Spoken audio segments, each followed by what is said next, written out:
Presiden Joko Widodo memutuskan menghapus status tenaga honorer di berbagai lembaga pemerintahan mulai 2023 mendatang.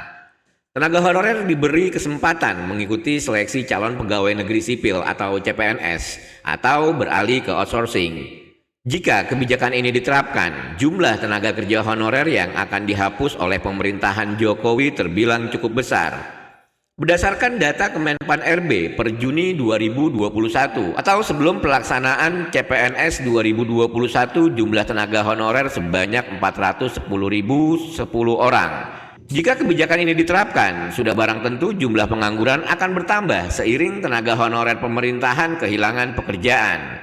Deputi Bidang Sumber Daya Manusia Aparatur Kemenpan RB, Alex Denny menjelaskan hal tersebut.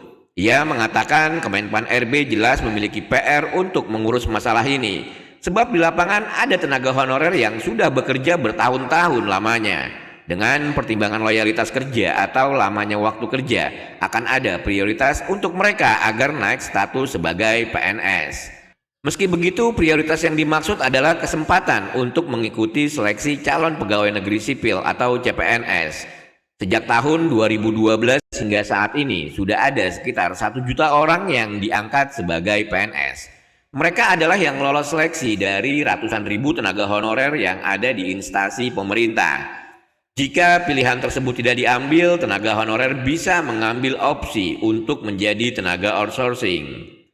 Menpan RB Cahyokumolo ikut angkat bicara terkait kebijakan Presiden Jokowi yang akan menghapus keberadaan tenaga honorer ini. Menurut Cahyokumolo, kebijakan Presiden Jokowi ini sebenarnya punya tujuan yang baik. Ia menegaskan dengan adanya penghapusan tenaga honorer, maka akan ada kepastian status kepegawaian dari mereka. Ketika tenaga honorer menjadi PNS, mereka sudah memiliki standar penghasilan dan kompensasi sendiri. Begitupun saat mereka diangkat sebagai outsourcing di satu perusahaan. Sistem pengupahannya pun tunduk pada aturan. Kalau masih berstatus honorer, tidak jelas standar pengupahan yang mereka peroleh.